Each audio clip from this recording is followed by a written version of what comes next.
Puji Tuhan, selamat sore Bapak Ibu Saudara yang diberkati oleh Tuhan. Bersyukur pada saat sore hari ini kita dapat beribadah kepada Tuhan di malam Natal. Semua karena Tuhan, semua karena cinta kasih Tuhan dalam kehidupan kita, amin. Saya undang untuk kita bangkit berdiri, kita mau mulai ibadah kita pada saat sore hari ini. Kita mau angkat pujian, Dia sungguh indah. Haleluya. Kami mau sambut Engkau Tuhan dalam kehidupan kami ya Bapa. Terima kasih Tuhan. Engkau Allah yang luar biasa dalam kehidupan kami. Engkau yang selalu ada dalam kehidupan kami Tuhan. Kami mau masuk dalam hadirat-Mu. Kami mau menyembah Engkau Tuhan. Kami mau agungkan nama-Mu ya Yesus. Haleluya. Terima kasih Tuhan.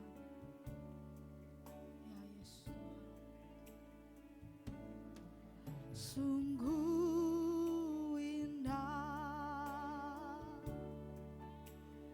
Dia Yesus, Dia ajaib, haleluya. Dia ajaib, Dia mulia, Dia agung, Dia cinta daku. Cinta daku, haleluya, dan ampuniku,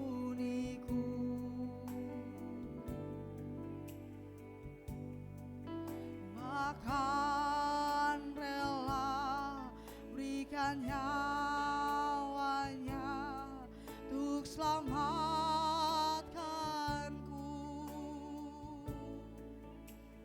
Sambutlah Yesus,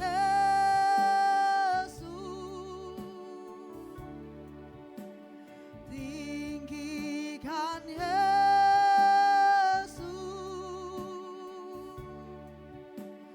beri Dia hormat, pujian dan kuasa. Yesus Raja, bagi yang mulia,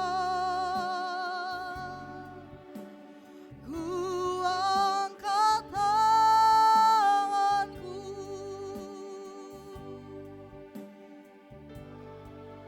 ku puja, ku cinta, ku sembah, haleluya. Kita angkat pujiannya dari awal lebih sungguh lagi. Dia sungguh indah, Dia Yesus, amin. Dia ajaib, Dia mulia, Dia ajaib, Dia mulia, Dia agung, Dia cinta daku, Dia cinta daku, haleluya, dan ampuniku, amin. Bahkan rela berikan nyawanya untuk selamatkanku. Sambutlah Yesus, tinggikan Yesus,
kasih Yesus.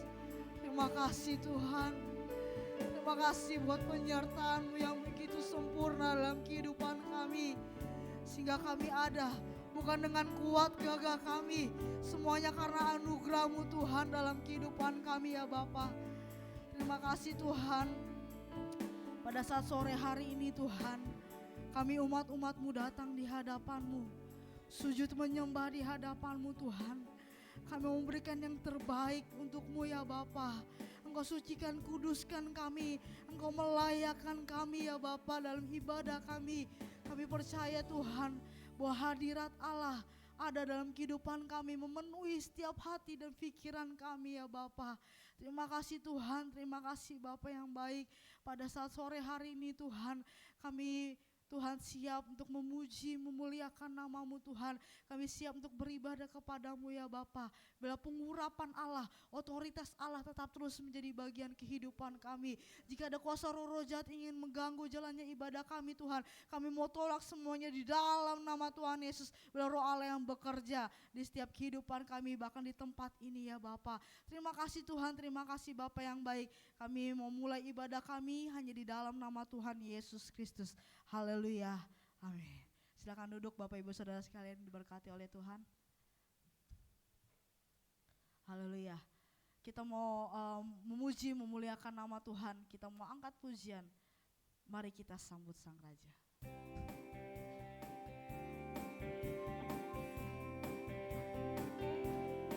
Haleluya.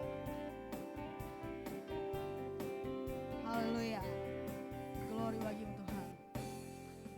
Mari kita sambut Sang Raja. Haleluya. Mari kita puji nama-Nya. Dia yang maha mulia, Dia yang maha kuasa. Yesus, Yesus, Yesus namanya. Mari kita sambut Sang Raja. Mari kita sambut Sang Raja. Haleluya.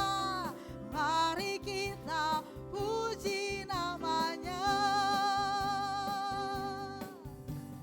Dia yang maha mulia, Dia yang maha kuasa. Yesus, Yesus, Yesus namanya. Puji Hosana. Puji Hosana, puji Hosana, puji Hosana, mulia namanya.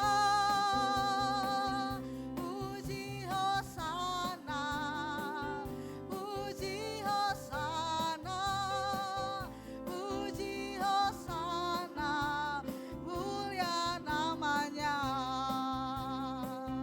Puji Hosana, puji Hosana, puji Hosana, mulia namanya. Saya undang untuk kita bangkit berdiri, kita angkat pujian ini. Kita sambut Sang Raja. Mari kita puji nama-Nya.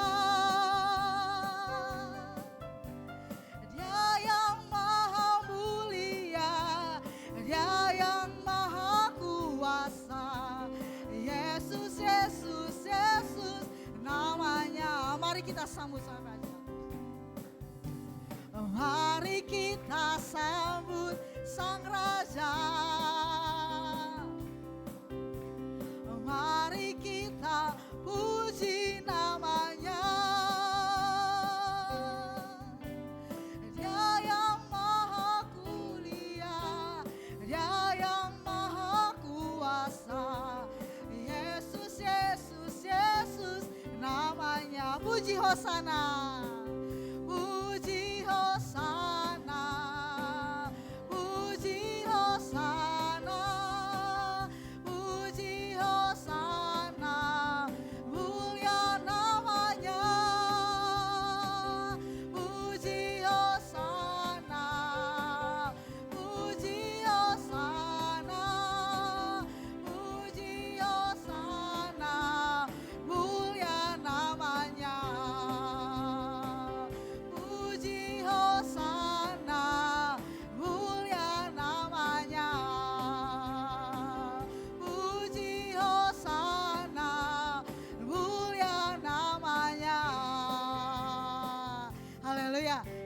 kita bangkit berdiri. Kita mau menyaksikan bahwa Dia lahir untuk kita semua. Amin.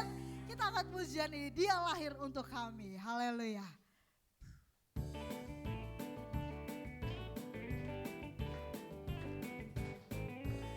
Haleluya. Glory bagi Tuhan. Dia lahir untuk kami, Dia mati untuk kami, Dia bangkit demi kami semua. Dia Yesus Tuhan kami, Dia Yesus Allah kami, Sang Penebus Juru Selamat dunia.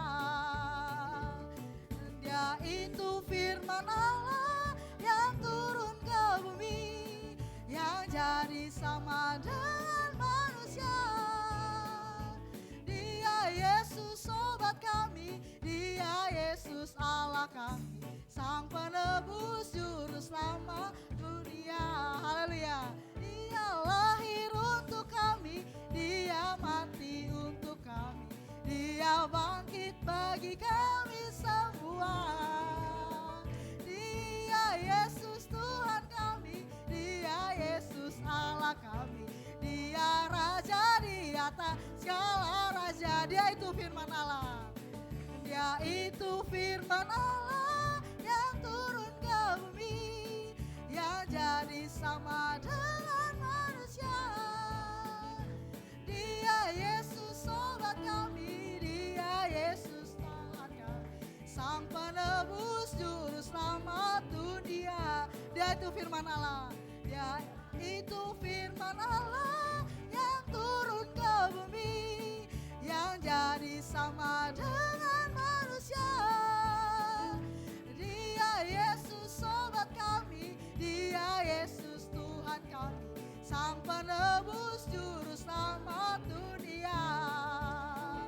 Sang Penebus Juru Selamat dunia, Sang Penebus Juru Selamat dunia. Haleluya. Puji Tuhan, Dia sudah menebus setiap kehidupan kita, dan kita harus bangga memiliki Allah seperti Tuhan. Amin. Kita mau angkat pujian. Silakan duduk Bapak Ibu Saudara sekalian ini diberkati oleh Tuhan. Tiba saatnya untuk kita memberikan korban persembahan. Yang bertugas dipersilakan. Kita mau angkat pujian Di Bethlehem Telah Lahir.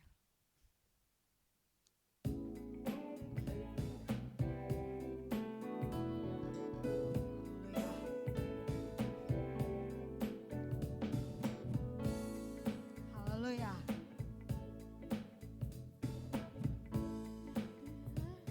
Telah lahir Juru Selamat manusia, Yesus Putra Maria, Dialah Raja damai.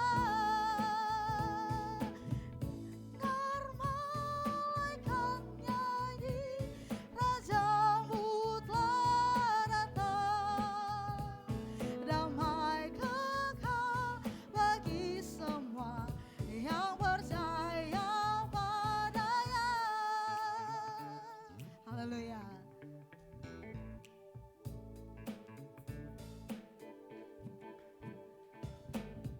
Di Bethlehem telah lahir Juru Selamat manusia, Yesus Putra Maria, Dialah Raja damai. Dengar malaikat nyanyi, Rajamu telah datang. Damai kekal bagi semua yang percaya padanya. Haleluya. Puji Tuhan. Terima kasih buat korban persembahannya. Kiranya Tuhan yang memberkati kita semua. Tiba saatnya kita akan mendengarkan kebenaran firman Tuhan. Kita mau masuk lebih dalam lagi dalam hadirat Tuhan, bahwa kita bangga memiliki Allah seperti Tuhan. Haleluya. Terima kasih Tuhan. Terima kasih Bapa. Engkau Allah yang luar biasa dalam kehidupan kami Tuhan. Haleluya. Terima kasih.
angkat pujian ini, Dia yang maha tinggi.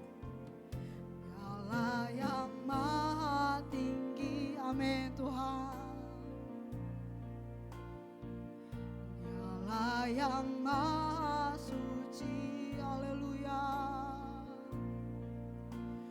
Dialah Yesus, Raja damai. Dialah yang maha mulia, amin Tuhan. Dialah yang maha mulia, haleluya. Dialah yang maha besar. Dialah Yesus, luar biasa. Katakan, kami bangga memilikimu Tuhan.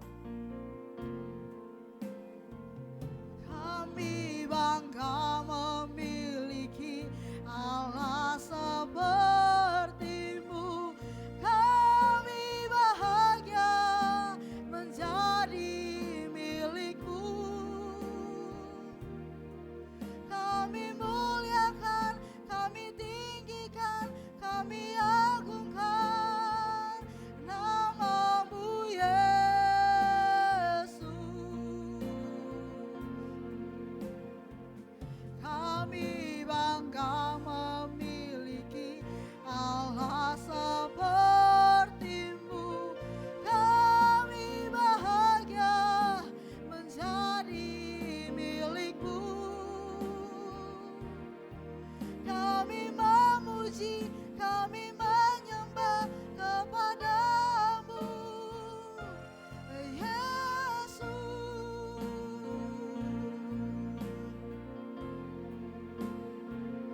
Kami bangga memiliki Allah sepertimu. Kami bahagia menjadi milikmu. Kami muliakan, kami tinggikan, kami agungkan namamu Yesus. Haleluya. Kami bangga memiliki Allah sepertimu. Kami bahagia menjadi milikmu. Kami memuji, kami menyembah kepadamu Yesus.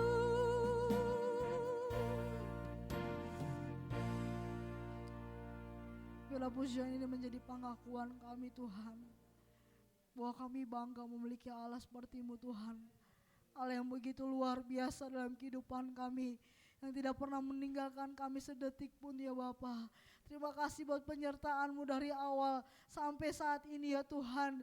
Di malam Natal ini kiranya Tuhan terus menyertai kami sampai kehidupan kami ya Bapa. Tuhan, jamah setiap kehidupan kami ya Bapa. Saat ini Tuhan, kami mau duduk diam mendengarkan kebenaran firman-Mu ya Bapa. Berfirmanlah Engkau dalam kehidupan kami, supaya setiap firman yang disampaikan Tuhan tidak berlalu begitu saja dalam kehidupan kami, tapi dapat tertanam dalam hati kami yang paling dalam Tuhan, dapat berakar, bertumbuh, berbuah dalam kehidupan kami. Kami pakai semuanya untuk kemuliaan nama-Mu Bapa. Engkau berkati Bapak Gembala yang akan menyampaikan kebenaran firman-Mu Bapa. Sembunyikan hamba-Mu di belakang salib-Mu Bapa. Bila hanya Engkau saja yang berkata-kata lewat hamba-Mu ini ya Tuhan. Dan kami umat-umat-Mu, jemaat-jemaat Tuhan yang hadir, kami mau duduk diam Tuhan, mendengarkan kebenaran firman-Mu. Kami mau siapkan hati kami ya Bapa. Kami sudah berdoa dan mengucap syukur. Haleluya, amin. Silakan duduk Bapak Ibu Saudara sekalian diberkati oleh Tuhan. Saya serahkan kepada Bapak Gembala.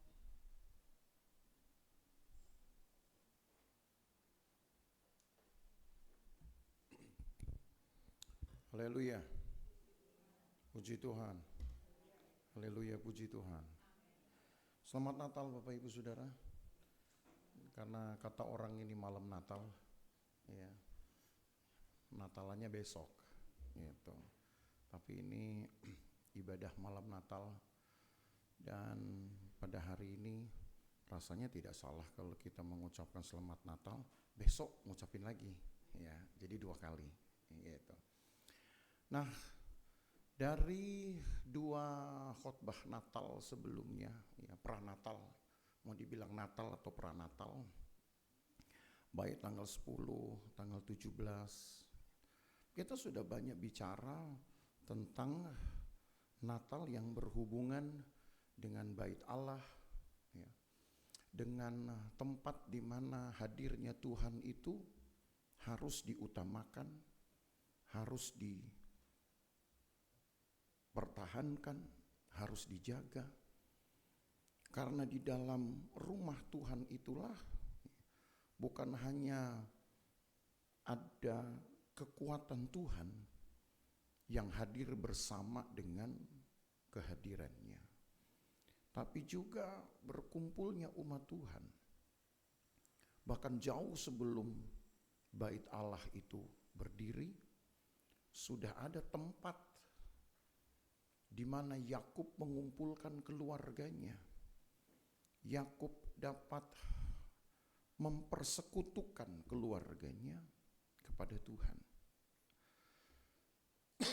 Dan kalau kita hitung secara cermat, saudara, di dalam Alkitab, khususnya tahun-tahun hidup Yakub, karena Yakub hidup, masa hidup Yakub 147 tahun. Itu kata Alkitab, ya, 147 tahun. Umur 60 dia menikah. Sampai dia berumur 91 tahun, dia mendapatkan seluruh keluarganya, anak-anaknya. Itu berarti dari usia 60 sampai 91 sudah 31 tahun. Itu. Lalu dari umur 91 sampai umur 130 tahun, itu berarti ada sekitar 39 tahun lagi. Yakub memelihara keluarganya ini sampai nanti mereka akan memasuki Mesir. Jadi kalau 31 tahun Yakub mendapatkan keluarganya sejak dari menikah sampai dengan selesainya masa perantauan, ditambah dengan 39 tahun dia memelihara keluarganya sampai masuk ke Mesir untuk bertemu kembali dengan Yusuf, berarti kita sudah dapatkan di situ 70 tahun sendiri. Dari 147 tahun hidup Yakub, 70 tahun dia memelihara keluarganya untuk tetap satu rumah, satu tempat tinggal, satu area. Dan kalau ditambahkan lagi dengan 17 tahun dia tinggal di Mesir, berarti totalnya 87 tahun dari 147 tahun usia Yakub. Yakub itu membawa keluarganya atau membina keluarganya untuk tetap berada di hadapan Tuhan, dikumpulkan, dipersekutukan. Padahal bait Allah belum ada. Tetapi Yakub berhasil mengumpulkan keluarganya. Nah, ketika bait Allah ada, Daud seolah mewarisi atau bahkan juga melanjutkan spiritualitas atau cara atau pendirian rohaninya Yakub ini. Di dalam era Daud juga tetap kumpulkan keluarganya supaya mereka tinggal di dalam satu tempat, lalu beribadah juga di satu tempat sampai bait Allah didirikan oleh anaknya Salomo. Mereka tetap terkumpul di dalam satu tempat, dipersekutukan saudara kepada Tuhan di satu tempat. Baru ceritanya lain setelah Salomo kemudian juga menjadi lain. Baru ceritanya orang Israel mulai tidak lagi dekat dengan bait Tuhan? Ya ketika Salomo dan keluarganya sudah punya maunya masing-masing. Tetapi Allah bekerja dalam kehidupan umat Tuhan ini demikian rupa melalui Nabi Mika salah satunya, ya, yang kita sudah bahas minggu lalu, supaya dibangkitkan kembali semangat untuk berkumpul, semangat untuk bersekutu kepada Tuhan di tempat yang Tuhan sudah sediakan. Dan tempat itu adalah rumah Tuhan. Itu sebabnya di dalam Mika pasal yang kelima, kalau sekarang kita melihat Mika pasal 5, minggu lalu kita lihat pasal 4. Dan seperti janji saya minggu lalu, kita akan bahas pasal yang kelima, maka hari ini kita akan bahas betul pasal yang kelima. Di dalam pasal 5 lah kita akan mendengar satu seruan dari Mika tentang sebuah kenyataan ajaib. Ya, saya katakan kenyataan ajaib dari hadirnya Allah di dalam bentuk yang dapat dikenali oleh manusia untuk meneguhkan persekutuan orang-orang percaya itu. Maka di ayat 1 sampai ayat yang ke-4 kita akan baca demikian.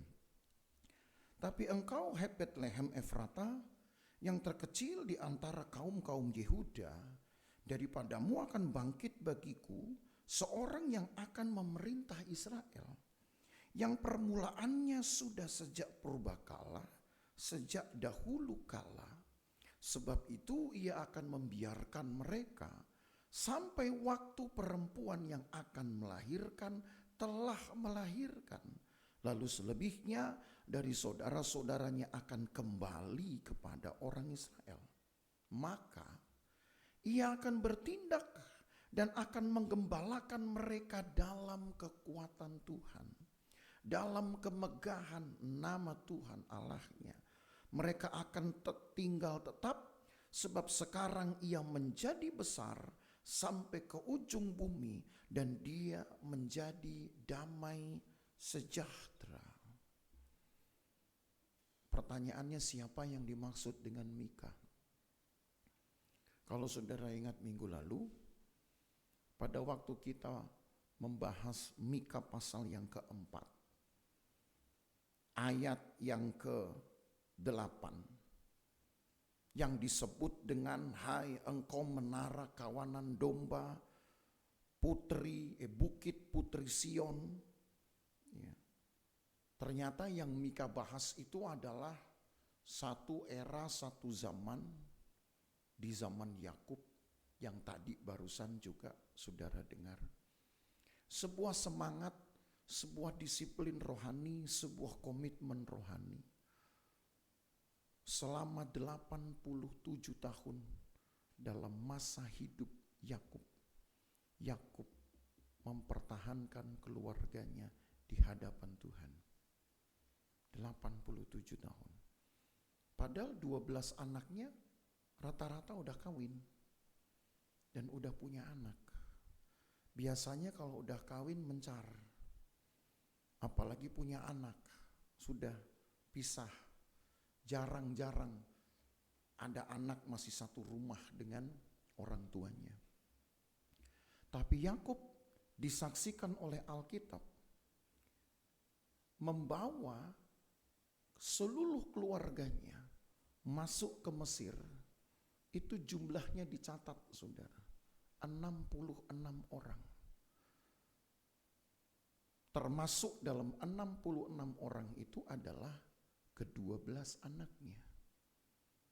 Lalu sisanya ya cucu-cucunya. Jadi saudara bayangkan 66 orang digembalakan oleh Yakub selama 87 tahun masa hidupnya. Untuk apa? Untuk mengenal Tuhan yang sama, mengalami Tuhan yang sama, saudara. dan mendapatkan juga satu kesaksian tentang Tuhan yang sama. Nah sekarang masuk pasal yang kelima, Mika bicara satu masa yang lebih jauh lagi saudara, dari masanya dia sendiri. Kalau minggu lalu saudara ingat, dari Mika ke Yakub itu paling sedikit saudara ada 10 abad. Karena Yakub itu 17 sebelum Masehi. Abad 17 sebelum Masehi. Mika abad 7 sebelum Masehi. Jadi jaraknya 10 abad. 10 abad yang lalu. Itu yang Mika bicarakan pasal 4. Tapi di pasal 5, siapa yang dia bicarakan ini? Karena dalam ayat ini, ayat 1 ditulis begini. Engkau, hai Betlehem Efrata, yang terkecil di antara kaum Yehuda, daripadamu akan bangkit bagiku seorang yang akan memerintah Israel. Ini sih bisa banyak. Ya, calonnya bisa banyak. Yang memerintah Israel banyak. Tapi kalau datang kalimat berikutnya, yang permulaannya sudah sejak purbakala, sejak dahulu kala, maka calonnya cuma satu. Siapa? Yesus. Karena hanya Yesuslah yang tidak mempunyai silsilah. Yesus tidak mempunyai keturunan. Yesus tidak diketahui lahirnya kapan. Kalaupun orang dapat membuat tanggal kelahiran Yesus, ada yang bilang 25 Desember, ya, ada yang bilang 25 Oktober. Nah, kan saudara bingung tuh. Yesus saja nggak pusing loh saudara, dia lahir kapan. Ya, seluruh dunia aja yang pusing, mau ngerayain Natal, ngerayain Yesus lahir, tanggal berapa enaknya. Yesus saja nggak pusing, mau tanggal berapa boleh Natalan. Ya, kalau nggak takut rugi sih kita tiap hari Natalan juga bisa. Ya, cuman kasnya kan jadi makin lama makin menipis kalau tiap minggu Natalan, saudara. Berarti calonnya cuma satu, karena yang dapat disebut sebagai orang yang permulaannya sudah sejak purbakala, sejak dahulu kala, ya cuma Yesus. Ini yang akan memerintah Israel. Kalau di pasal 4 minggu lalu, yang saudara dapati bahwa yang disebut dengan pemerintahan yang akan kembali itu adalah pengajaran-pengajaran Allah melalui Abraham, Ishak dan Yakub. Tapi sekarang di pasal 5 yang Mika sedang bicarakan, siapa yang akan memerintah Israel yang permulaannya itu sudah sejak purbakala? Dialah Sang Firman itu sendiri. Kalau di pasal 4 yang memerintah adalah pengajaran-pengajaran yang harus berkuasa dalam kehidupan orang percaya, itu adalah semua pengajaran Tuhan. Di pasal 5 yang Mika sedang bicarakan adalah Sang Pengajar itu sendiri, Sang Firman itu sendiri. Dan kalau Yesus yang dibicarakan ini, berarti yang Mika bicarakan di pasal 5 itu 7 abad kemudian dari zamannya. Karena 7 abad kemudianlah baru ada cerita Yesus lahir. Jadi Bapak Ibu Saudara bayangkan pasal 4 dan pasal 5 itu jaraknya 17 abad sendiri. Pasal 4 itu 10 abad dari Mika. Pasal 5 7 abad setelah Mika. 17 abad. Tapi dalam waktu yang panjang itu adakah yang berubah? Ada. Apa yang berubah? Keturunan-keturunan makin banyak, makin besar. Gitu. Usia makin bertambah, itu yang berubah. Tapi dalam 17 abad, apa yang tidak berubah? Pengajaran. Di dalam pengajaran inilah ada kekuatan Tuhan. Maka kalau kita lanjut ayat 2, Kita lanjut ayat 2. Sebab itu ia akan membiarkan mereka sampai waktu perempuan yang akan melahirkan telah melahirkan. Lalu selebihnya dari saudara-saudaranya akan kembali kepada orang Israel. Yesus punya saudara enggak? Kalau saudara baca kitab Markus pasal yang ke-6, Yusuf dan Maria akan melahirkan 4 anak lagi setelah Yesus dilahirkan. Tapi 4 anak dari Yusuf dan Maria ini adalah anak yang diperoleh karena pernikahan mereka. Karena hubungan biologis mereka. Tapi Yesus lahir sebelum mereka menikah. Yesus dilahirkan oleh Maria murni karena di dalam Maria ada pekerjaan Tuhan. Di dalam rahim Maria ada pekerjaan Roh Kudus, sehingga apa yang mustahil bagi manusia itu tidak mustahil bagi Allah, gitu. Sebab mustahil ada wanita bisa mengandung tiba-tiba tanpa ada sebab musabab, gitu toh. Tapi untuk Yesus, Maria dapat mengandung tanpa ada sebabnya. Ya sebabnya cuma satu. Karena Allah telah bekerja di dalam rahimnya sehingga datanglah mujizat. Maria bisa mengandung walau tanpa sebab. Kalau ada gadis-gadis tiba-tiba mengandung tanpa sebab, bingung gak orangnya?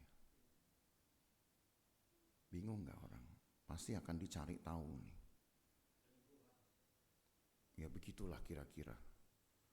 Tapi tetap aja, kalaupun nanti ketahuan, misalkan ada selingkuhan, kan tetap ada sebabnya namanya.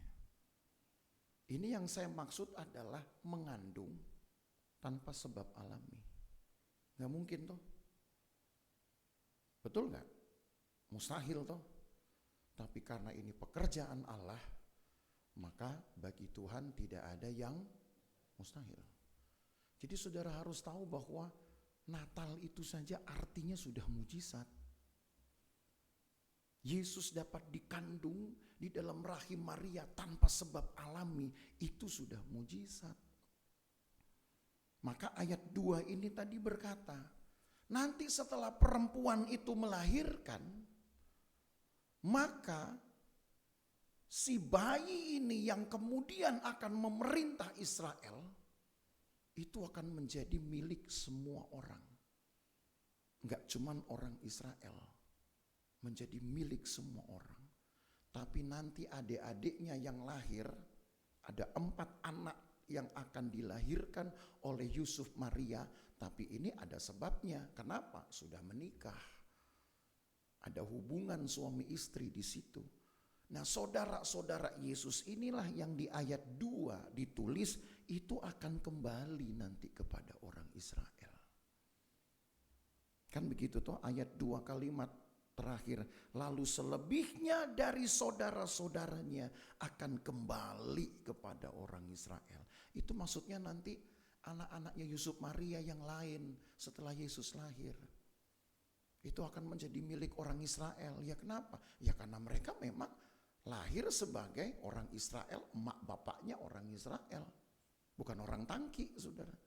Kalau orang Tangki ya jadi milik orang Tangki, didaftarkan sebagai penduduk Tangki, gitu. Ini orang Bethlehem, orang Israel. Kalau gitu kemana Yesus sekarang? Milik siapa dia? Baca ayat 3. Maka ia akan bertindak dan akan menggembalakan mereka dalam kekuatan Tuhan, dalam kemegahan nama Tuhan Allahnya. Mereka akan tinggal tetap sebab sekarang ia menjadi besar dan dia menjadi damai sejahtera. Yesus akhirnya menjadi milik semua orang. Bukan hanya untuk orang Israel saja. Boleh dia lahir di Bethlehem, tetapi dia bukan hanya milik orang Israel. Adik-adik Yesus lahir mungkin di Bethlehem juga. Atau mungkin mereka sudah pulang kembali ke Nazaret, lahir di Nazaret. Tapi adik-adik Yesus ini kita sebut adik-adik Yesus saja lah ya. Walaupun toh sebenarnya bukan adik kandung juga. Kenapa? Walaupun lahir dari satu rahim yang sama, tapi Yesus kan lahir karena pekerjaan Allah. Nah, tapi kita sebutlah adik-adik Yesus. Gitu. Kalau saudara lihat, kan kalau saudara mau tahu sih ada di Markus pasal yang ke-6. Coba kita lihat deh, Markus pasal yang ke-6. Kalau saudara mau tahu siapa adik-adik Yesus, punya Yesus tuh adik-adiknya. Markus 6 ayat yang ketiga. Markus 6 ayat 3. Ini sebenarnya ayat ini gak saya siapin untuk kita baca, tapi gak apa-apa kita baca. Markus 6 ayat 3. Bukankah ia ini tukang kayu, anak Maria, saudara Yakobus, Yoses, Yudas, dan Simon? Dan bukankah saudara-saudaranya yang perempuan ada bersama kita? Tuh. Jadi kemungkinan Yusuf dan Maria ini punya anak lagi lebih dari 4 setelah Yesus. Karena yang disebutkan di sini hanya laki-lakinya, Yakobus, Yoses, Yudas, Simon. Sementara ayat berikutnya dikatakan yang saudara perempuannya juga ada loh sama kita. Tapi gak disebutin namanya. Jadi Yusuf dan Maria ini subur banget saudara ya. Diberkati Tuhan. Ketika Yesus sudah dilahirkan, Allah membuat keluarga ini juga akhirnya diberkati. Sehingga kandungan Maria, Tuhan berkati lagi dengan 4 anak laki-laki dan anak perempuan. Tapi kita gak pernah tahu berapa jumlahnya dan siapa namanya. Maka yang saya hitung hanya anak laki-lakinya saja. Yakobus, Yoses, Yudas, dan Simon. Ini bukan Simon Petrus, lain saudara ya. Ini Yakobus, bukan Yakobus murid Yesus, lain lagi ini. Lain lagi. Maka ini yang disebut di Mika, kembali kepada Mika pasal yang ke-5. Ini yang disebut tadi ayat 2. Lalu selebihnya dari saudara-saudaranya akan kembali kepada orang Israel. Iya, karena mereka lahir sebagai orang Israel, dicatatkan di pencatatan sipil sebagai warga negara Israel. Tapi Yesus, apakah Yesus dicatatkan hanya sebagai warga negara Israel? Dia milik semua orang, saudara. Karena dia lahir bukan dari benihnya Yusuf, maka dia pun tidak bisa dibatasi sebagai orang Israel saja. Karena memang dia bukan hanya orang Israel. Lahirnya doang numpang di Bethlehem. Tapi dia milik semua orang. Dan semua orang yang mau menjadi miliknya, ayat 3 dikatakan, akan digembalakan dalam kekuatan Tuhan. Lalu apa lagi? Digembalakan dalam kemegahan nama Tuhan Allahnya. Lalu apa lagi? Ayat 4. Digembalakan di dalam damai sejahtera. Jadi rupanya Yesus ini sebelum lahirnya saja, 7 abad sebelum lahir, sudah dinubuatkan sebagai gembala atas banyak orang, gembala atas banyak bangsa. Sama seperti Yakub gembala untuk keluarganya. Maka Yesus pun adalah gembala untuk siapa? Untuk orang Israel plus bahkan. Plusnya itu siapa? Ya kita. Orang-orang yang ingin disebut sebagai milik Allah atau umat tebusan Tuhan. Yesus milik kita, Bapak Ibu Saudara. Dan Yesus akan menggembalakan kita juga di dalam kekuatan Tuhan dan di dalam kemegahan Tuhan. Itu sebabnya perlu bagi Mika mengurutkan dulu cerita dari awal, dari zaman Yakub. Ketika Yakub dalam 87 tahun menggembala keluarganya untuk mewarisi ajaran dari kakeknya. Ajaran yang Abraham terima dari Tuhan, diwariskan kepada Ishak, diwariskan kemudian kepada Yakub. Sekarang Yakub wariskan lagi kepada anak-anaknya. Dan dia butuh waktu 87 tahun dari 147 tahun masa hidupnya, saudara. Sekarang yang betul-betul dapat disebut sebagai gembala domba datang sudah. Bukan lagi Yakub. Kalau Yakub gembala atas keluarganya. Tapi Yesus disebut sebagai gembala atas domba-dombanya. Dan dia menggembalakan itu dengan kekuatan Tuhan. Kalau Yakub harus menghadirkan pengajaran firman supaya pengajaran itu, kekuatan Tuhan dalam pengajaran itu bisa mengubah dan memerintah hidup kita. Maka sekarang Tuhan sendiri yang datang melalui anaknya, sang firman itu sendiri. Tidak perlu bangunan bait Allah, tidak perlu tembok. Ya tapi tetap gereja perlu, saudara ya. Jangan nanti gara-gara khotbah saya saudara bilang udah gak perlu ke gereja. Ya itu mah salah namanya. Tetap gereja perlu. Tapi maksudnya sekarang saudara mau menghadirkan Tuhan lebih banyak lagi waktunya. Saudara bisa lakukan tidak hanya di gereja, di rumah pun bisa.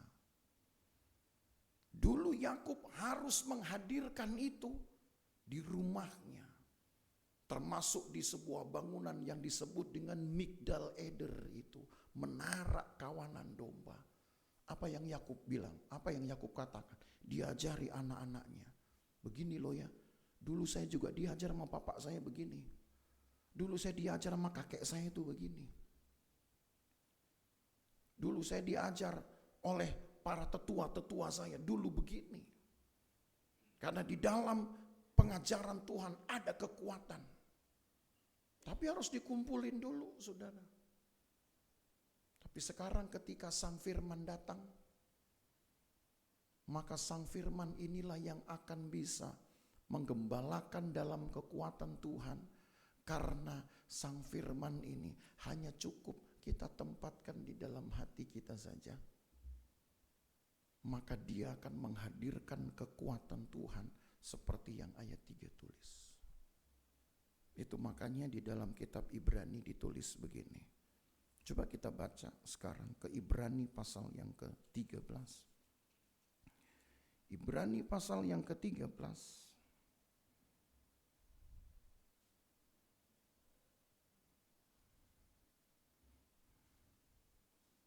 Ibrani pasal yang ke-13 ayat yang ke-20. Ibrani 13 ayat yang ke-20 ditulis begini.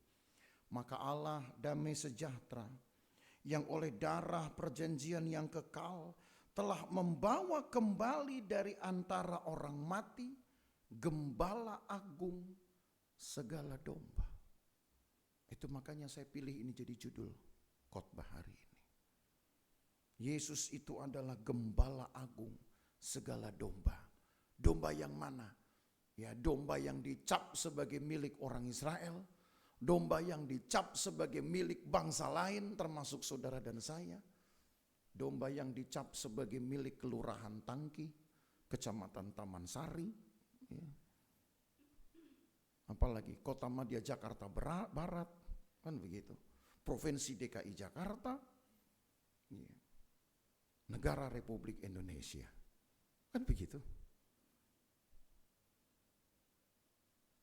kita termasuk di dalam domba-domba gembalaan Tuhan yang layak untuk menerima kekuatan Tuhan. Dan kekuatan Tuhan itu dijanjikan, saudara. Kau coba baca lagi ayat 20. Itu lama loh.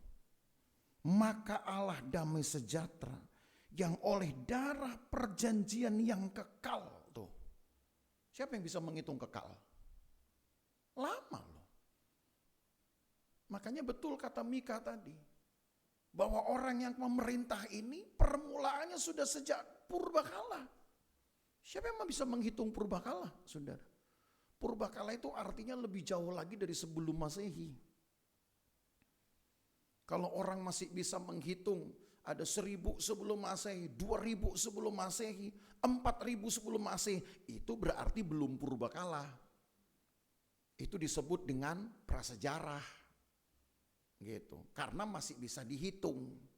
Kalau sudah nggak bisa dihitung lagi, ya itu baru disebut dengan purbakala. Berarti betul kata Mika.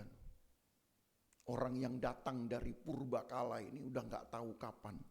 Ternyata adalah dia yang sudah direncanakan atau dijanjikan di dalam perjanjian kekal ini. Seperti yang kitab Ibrani tulis.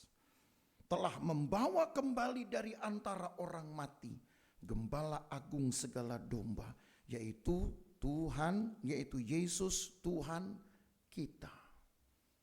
Ayat selanjutnya 21, kiranya memperlengkapi kamu dengan segala yang baik untuk melakukan kehendaknya dan mengerjakan di dalam kita apa yang berkenan kepadanya oleh Yesus Kristus.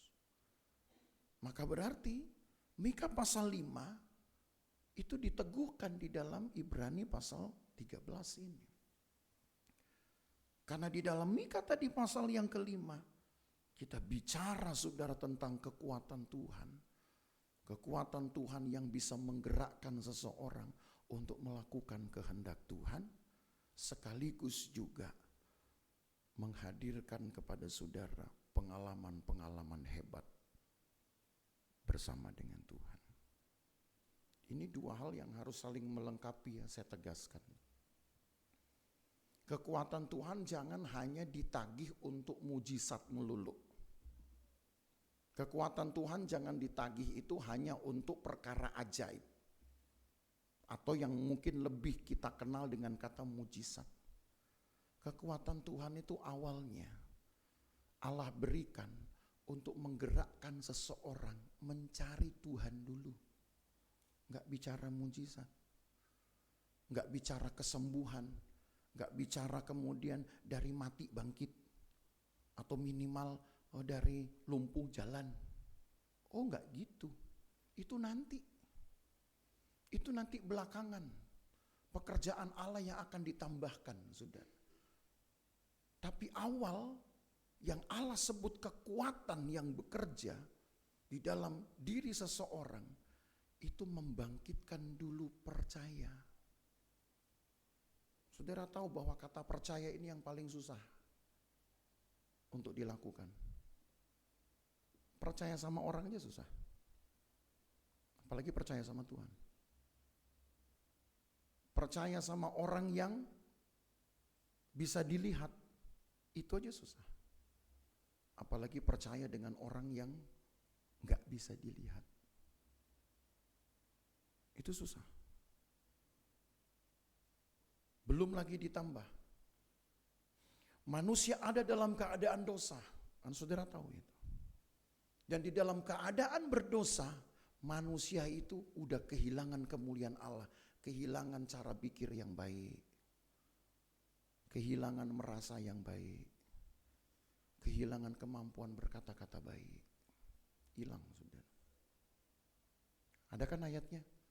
Roma pasal 3 ayat 23 itu. Bahwa karena dosa, maka manusia telah kehilangan kemuliaan Allah. Apa itu kemuliaan Allah?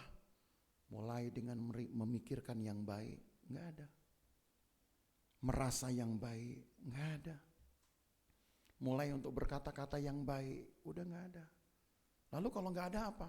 Ya mikir sesukanya dia, merasa sesukanya dia, ngomong sesukanya dia. Maka saudara harus tahu, dalam keadaan dosa manusia gak akan bisa berkata-kata baik, memikirkan yang baik pun gak bisa. Gak bisa. Kecuali Tuhan dulu yang datang, memberikan kekuatan Tuhan, kekuatan itulah yang akan mengerjakan kemudian perenungan. Dari gak bisa mikir baik, kita jadi bisa mikir baik. Kita mikir, oh iya ya, kalau bukan Tuhan ini gak akan mungkin loh. Itu perenungan itu gak datang karena kita kemudian lagi menghayal, saudara. Natap tembok, natap pohon Natal, datang pikiran begitu. Gak mungkin. Yang ada kalau kita natap yang lain gitu, menghayal, pasti bawaannya pikiran jorok udah. Betul apa betul? Belum lagi lihat gambar, gambarnya yang begituan juga, oh makin jorok sudah pikirannya. Karena Tuhanlah manusia yang berdosa ini diberi kemampuan untuk bisa mulai mikir yang baik, mulai merasa yang baik, mulai berkata-kata baik. Nah itu supaya saudara tahu, itulah mujizat pertama yang Allah kerjakan di dalam hidup manusia sejak manusia jatuh dalam dosa. Karena dari diri manusia sendiri, manusia gak akan pernah bisa menemukan yang baik. Baik dari pikirannya, baik dari perasaannya, baik dari perkataannya. Gak akan bisa. Karena Roma 3 ayat 23. Yaitu karena manusia sudah jatuh dalam dosa, kehilangan kemuliaan Allah. Jadi sekarang saudara harus tahu, apa yang disebut dengan menggembalakan dalam kekuatan Tuhan. Yesus lahir itu sudah memberikan dulu, merintis dulu setidaknya sebuah cara berpikir yang baik. Saya kasih ya contohnya. Mari kita ke Matius pasal yang kedua. Ini kan drama klasik yang Bapak Ibu Saudara mungkin sudah berkali-kali tahu. Saudara lihat bedanya. Ada dua kelompok yang bisa mulai mikir baik dan mikir gak baik. Merasa baik tapi ada yang belum bisa merasa baik. Padahal Yesus sudah lahir. Coba kita baca Matius pasal 2 ayat 1 mulai. Ya. Matius pasal 2 ayat 1 mulai. Sesudah Yesus dilahirkan di Bethlehem, di tanah Yudea. Nah ini kan menggenapi Mika tadi tuh. Kan Mika bilang, hai engkau Bethlehem Efrata yang terkecil. Nah betul kan, yang disebut dengan Bethlehem kan Yesus ini. Sesudah Yesus dilahirkan di Bethlehem, di tanah Yudea pada zaman Raja Herodes, datanglah orang-orang Majus dari timur ke Yerusalem. Ini Yesusnya sudah enggak bayi lagi loh. Paling sedikit saudaranya. Kehadiran orang Majus ini paling sedikit sudah terjadi 1 tahun setelah Yesus lahir. Itu paling sedikit 1 tahun. Jadi ini artinya sudah tahun berikutnya. Sebutlah kalau Yesus lahir misalkan saudara ya di Natal tahun 2023, nanti orang Majus akan datang di Natal tahun 2024. Jadi Yesus sudah umur 1 tahun paling sedikit ini. Bukan di hari di mana Yesus lahir. Itu supaya saudara tahu. Jadi ini sudah masa yang berbeda. Ya.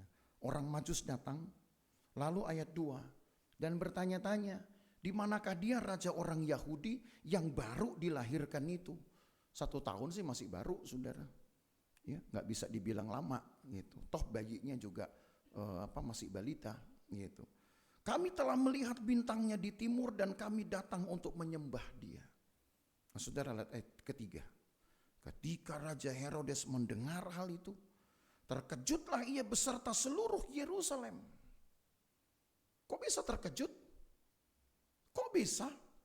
Kan ini udah lahir 1 tahun yang lalu. Jadi artinya Yesus lahir pun masih banyak orang Bethlehem sendiri yang gak tahu.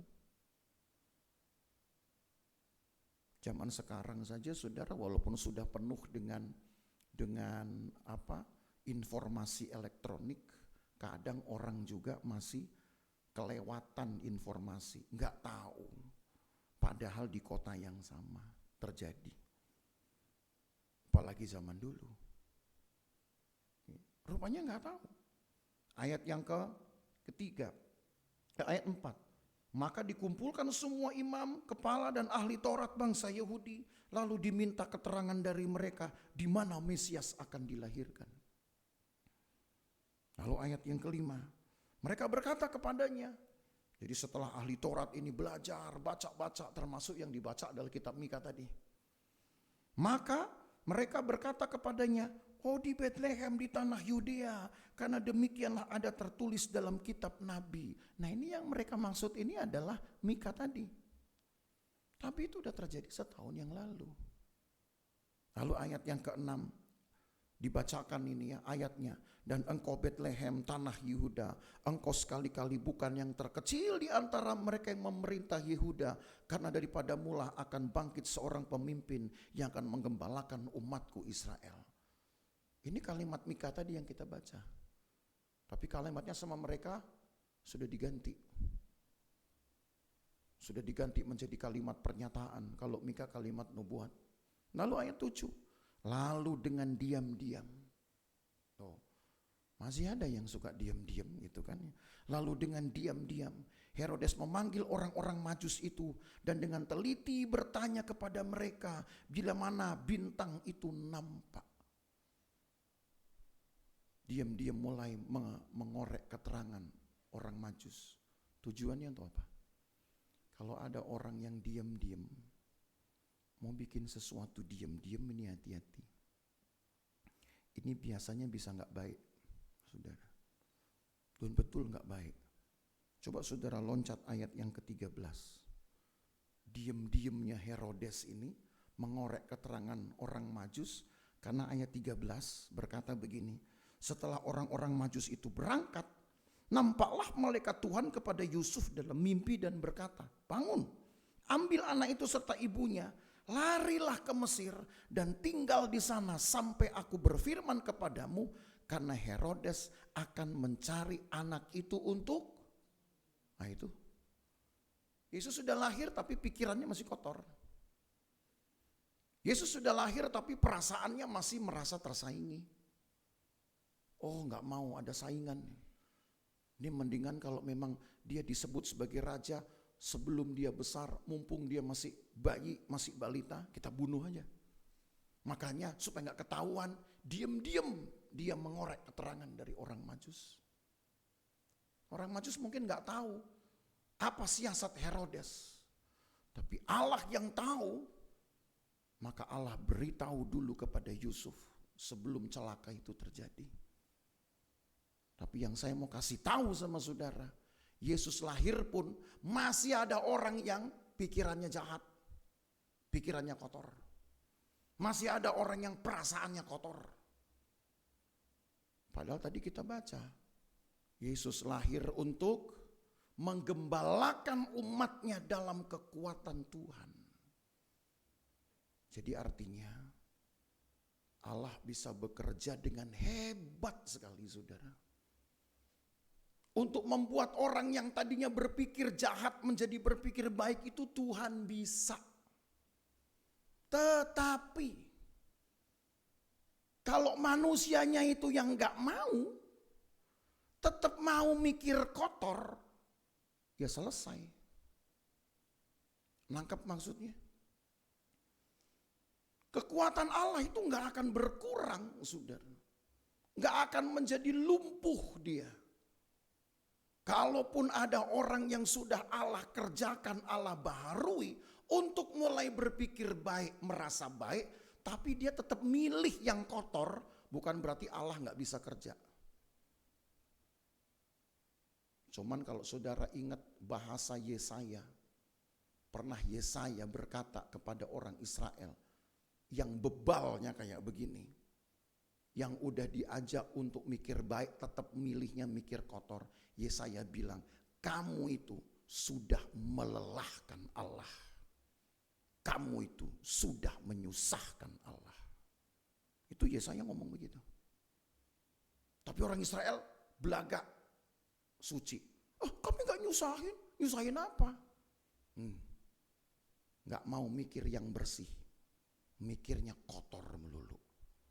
Padahal Allah sudah bekerja untuk menggembalakan umat Tuhan dengan kekuatan. Kalau umat Tuhan mikirnya kotor melulu, maka nanti kekuatan Tuhan gak akan berlanjut lagi kepada yang tadi. Apa itu? Ya mujizat-mujizat tadi yang berikutnya. Jadi Yesus datang itu awalnya saja sudah menunjukkan mujizat Allah. Yesus lahir membuat kita akhirnya ingin berpikir damai. Ingin mulai merasa damai dan ingin berkata-kata damai. Itu berarti saudara sudah mendapatkan mujizat berlanjut dari Natal. Kalau saudara terus menyerahkan hidup kepada Tuhan untuk digembalakan dalam kekuatan Tuhan, maka akan lebih banyak mujizat saudara dapat. Itu sebabnya dia lahir sebagai gembala agung segala domba. Karena dia datang bukan milik orang Israel saja. Dia datang juga buat saya dan buat saudara. Maka mari Bapak Ibu Saudara di Natal ini, jadikan momen kelahiran Yesus ini betul-betul melahirkan cara hidup yang baru. Cara mikir yang baru. Merasakan sesuatu dengan perasaan baru. Jangan perasaan-perasaan yang ego, mau menang sendiri, mau diperhatiin gitu. Cobalah dengan perasaan yang saling memperhatikan. Perasaan baru. Nanti pun Tuhan akan menggenapkan, menambahkan pekerjaan-pekerjaan ajaib atau mujizat itu untuk menjadi pengalaman-pengalaman kesekian dari Bapak Ibu Saudara. Bukan hanya pengalaman pertama, tapi pengalaman-pengalaman kesekian. Kalau Yakub bisa bertahan dalam 87 tahun menggembalakan keluarganya di dalam kekuatan pengajaran Tuhan. Ya, ini manusia loh, cuman Yakub. Tapi 87 tahun dia berhasil menggembalakan keluarganya di dalam kekuatan Tuhan, di dalam pengajaran firman yang dia bawa dari zaman kakeknya Abraham. Apalagi Yesus yang tidak lain Allah sendiri. Jaminan mutu buat saya. Tapi ingat tadi kata saya, kalau kitanya yang tidak mau memikirkan secara baru, ya selesai. Pekerjaan Allah tidak menjadi lemah gara-gara kita. Tetapi yang sebaliknya, pekerjaan Allah itu menjadi dicemarkan oleh karena pikiran kita yang gak mau mikir baru. Perasaan kita yang gak mau merasa yang baru. Jadi kalau Yesus lahir, harusnya semua baru. Jangan cuman baju yang baru. Beli baju baru boleh enggak? Boleh.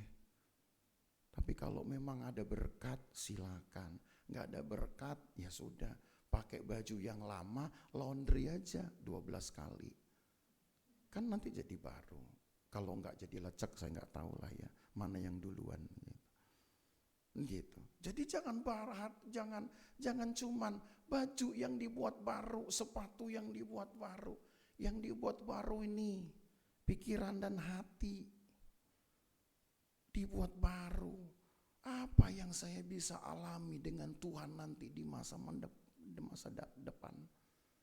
Gak usah mikir lagi yang belakang-belakang. Ke depan saya belum terima mujizat Tuhan.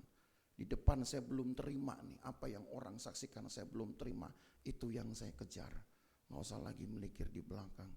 Itu namanya baru berpikir baru. Itu namanya baru merasa baru. Maka saudara pun akan bisa berkata-kata dengan sikap yang baru, dengan bahasa yang baru. Karena dialah gembala agung segala domba. Jadi jemaat Losufan harus baru. Ya, bukan bajunya yang baru. Besok kan kita mau Natalan, ya. Ya, nggak usah harus kemudian dicari yang baru. Ada berkat, ada waktu, silahkan cari. Kalau tidak ada, ya cuci aja berkali-kali. Kan gitu saya bilang. Ya. Nyucilah berkali-kali dengan semangat baru juga sama kok saudara. Deterjen baru, ya, ember yang baru, siapa tahu betul-betul jadi baru. Gitu. Tapi kalau tidak, hatimu yang harus baru. Perasaanmu yang baru. Susah nggak itu kira-kira? Nggak susah ya? Susah nggak? Kalau susah, saya tambahin lagi ayatnya. Nih, sampai jam berapa ini? Boleh. Allah tidak kekurangan kekuatan. Maka milikilah kekuatan Allah ini.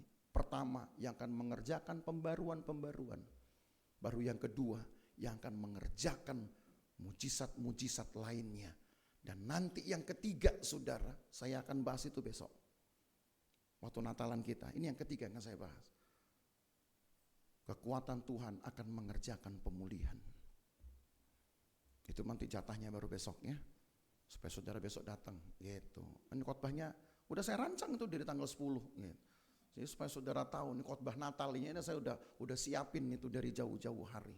Besok saya akan bicara itu tentang Natal, kelahiran yang mengubahkan. Itu judul besarnya. Karena kekuatan Tuhan ini yang membuat dia bisa hadir seperti halnya manusia lahir dengan cara alami, ternyata mengerjakan pemulihan. Hari ini kita sudah bahas kekuatan Tuhan mengerjakan pembaruan dan kekuatan Tuhan mengerjakan mujizat-mujizat. Besok kita akan lihat kekuatan Tuhan akan mengerjakan pemulihan. Sehingga orang yang disebut dengan orang benar itu kayak apa? Ya. Orang yang disebut sebagai milik Tuhan itu kayak apa harusnya? Itu saudara dengar besok. Haleluya. Mau datang besok? Ya, baju baru? Enggak. Tuhan berkati. Kita nyanyi satu pujian yang tadi kita nyanyikan mengantar firman Tuhan. Dialah Allah yang maha tinggi. Aku bangga memiliki engkau, saudara. Nyanyilah dengan satu kebanggaan gitu. Oh Tuhan, karena engkaulah gembala agung segala domba, termasuk akulah domba-dombamu ini. Maka biarkan aku punya cerita tentang kekuatan Tuhan. Yang pertama, mengubah dulu, membaharui hidupku. Mulai dari caraku berpikir, caraku merasa, caraku berkata-kata. Lalu yang kedua, kekuatan Tuhan menghadirkan mujizat-mujizat. Sampai nanti kekuatan Tuhan akan memulihkan saudara. Sehingga saudara akan menjadi seperti Allah sendiri. Hidup di dalam kemuliaan dan kemegahannya. Mari kita berdiri. Dialah Allah yang maha tinggi. Dialah Allah yang maha mulia.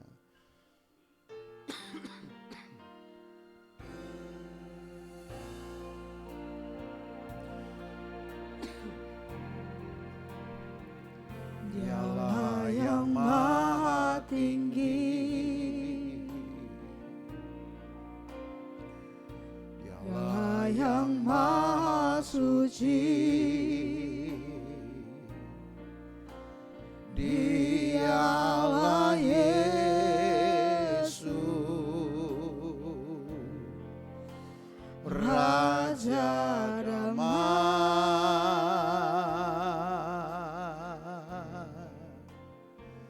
Dialah yang maha mulia. Dialah yang maha besar. Dialah Yesus, luar biasa.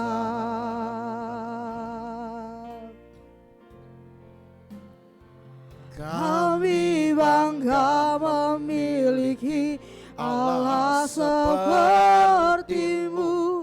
Kami bahagia menjadi milik-Mu. Kami tinggikan kami agungkan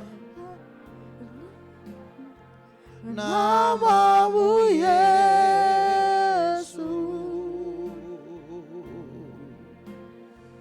Kami bangga memiliki Allah seperti-Mu. Kami bahagia menjadi milik-Mu. Kami memuji, kami menyembah kepadamu, Yesus. Kami bangga, refnya. Kami bangga memiliki Allah seperti-Mu. Kami bahagia menjadi milik-Mu. Kami muliakan, kami tinggikan, kami agungkan nama-Mu Yesus. Kami bangga memiliki Allah seperti-Mu. Kami bahagia menjadi milik-Mu. Kami memuji, kami menyembah kepadamu, Yesus.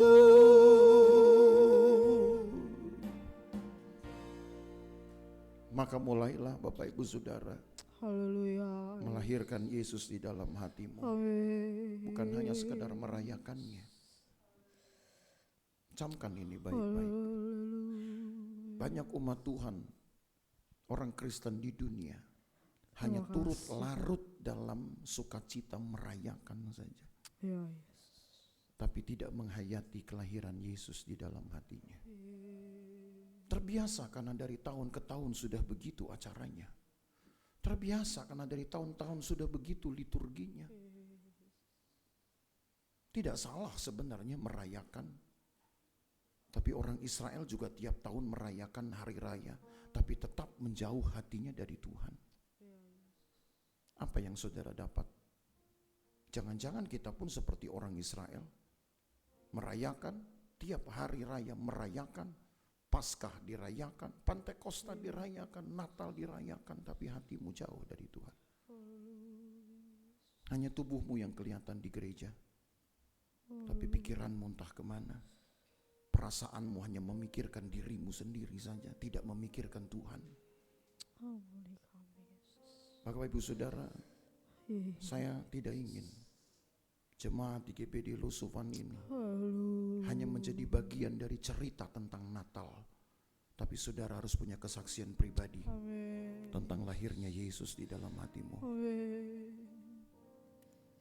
Mungkin saudara bertanya, apa yang kami punya harusnya? Yang kami punya harusnya adalah mulai dengan memikirkan hal yang baik. Mulai merasakan sesuatu yang baik, ingin merasa yang baik. Tidak ingin menyimpan kekesalan dengan orang. Tidak ingin menyimpan kemudian rasa tidak enak dengan orang. Amin. Lepaskan saja damai sejahtera. Dan percayalah Allah akan bekerja. Amin Tuhan. Mulailah berkata-kata baik. Maka itu yang saudara harus punya. Berapa kali saudara ikut Natal? Apakah saudara sudah punya ini? Pikiran baik, hati baik, perkataan baik.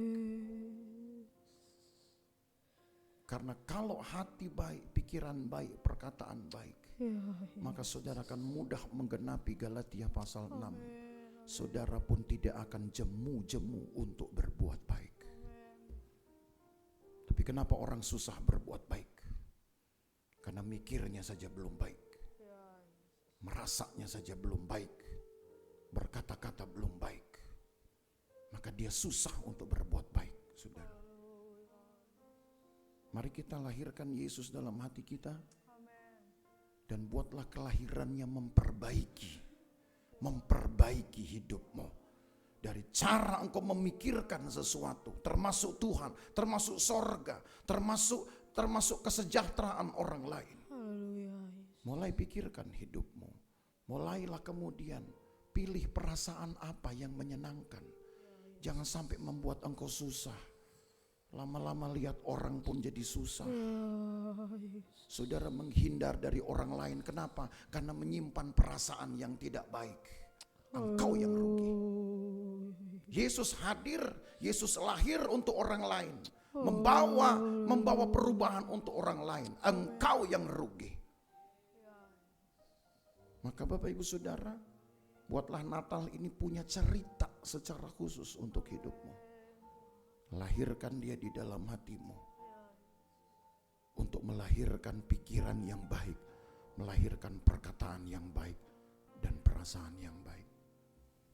Kami bangga memiliki Allah sepertimu. Kami bahagia menjadi milikmu. Kami muliakan, kami tinggikan, kami agungkan nama-Mu Yesus. Kami bangga memiliki Allah sepertimu. Kami bahagia menjadi milikmu. Kami memuji, kami menyembah kepadamu, Yesus. Tuhan Yesus, Haleluya. kiranya di hari Natal ini setelah kami menerima khotbah-khotbah Natal tentang kekuatan Tuhan yang akan dikembalikan, memerintah dan menguasai hidup orang percaya. Yang tidak lain kekuatan memerintah itu adalah pengajaran firman-Mu dan kekuatan di dalam kehadiran-Mu.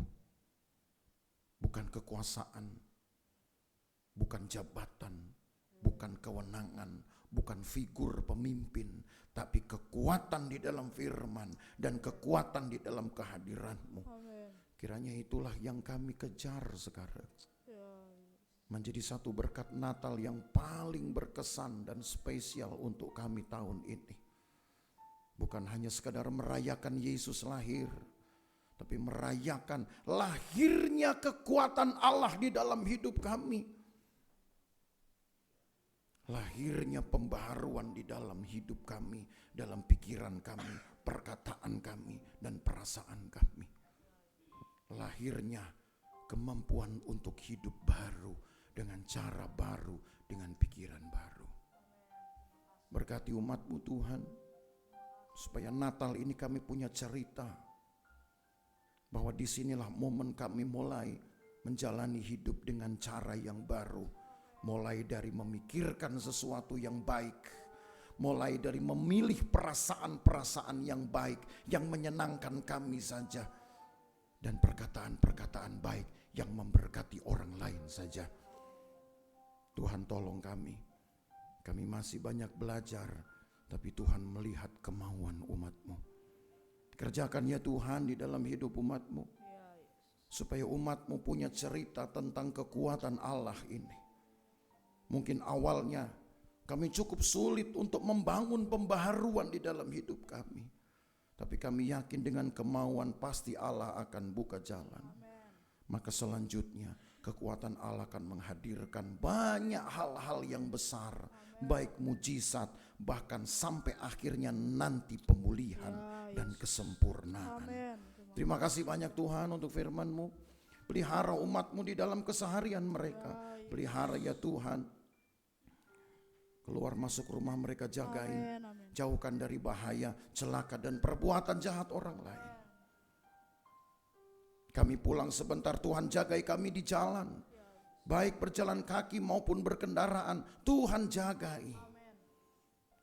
Jauhkan dari bahaya, celaka, perbuatan jahat orang lain. Kami tiba di rumah dengan selamat dan sukacita. Berkat Tuhan turun atas umat-Mu. Berkati pekerjaan mereka. Berkati anak-anak mereka. Berkati hidup mereka. Berkati seisi rumah mereka. Berkati pelayanan mereka, berkati pengorbanan mereka, berkati yang layak diberkati ya Tuhan.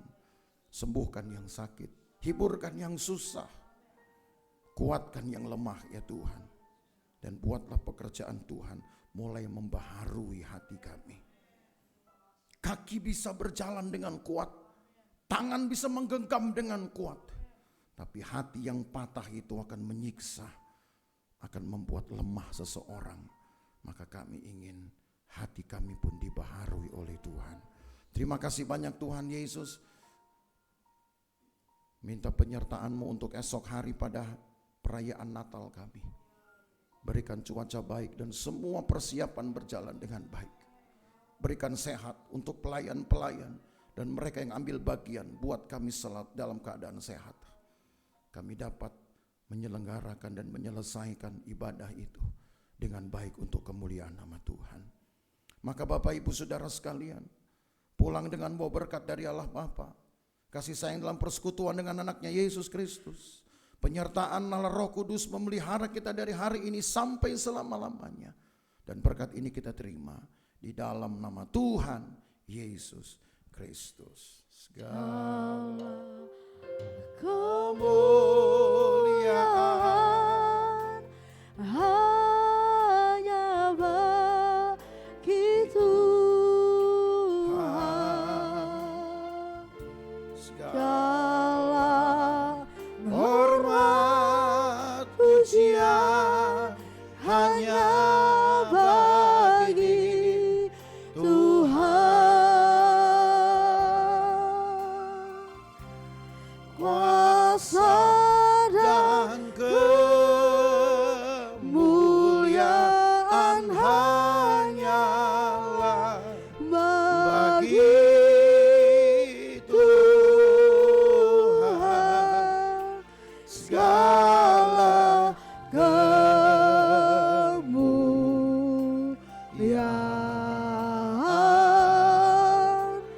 keagungan,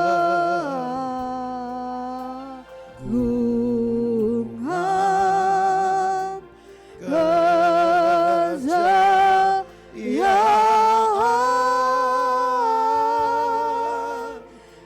hanya bagi Tuhan.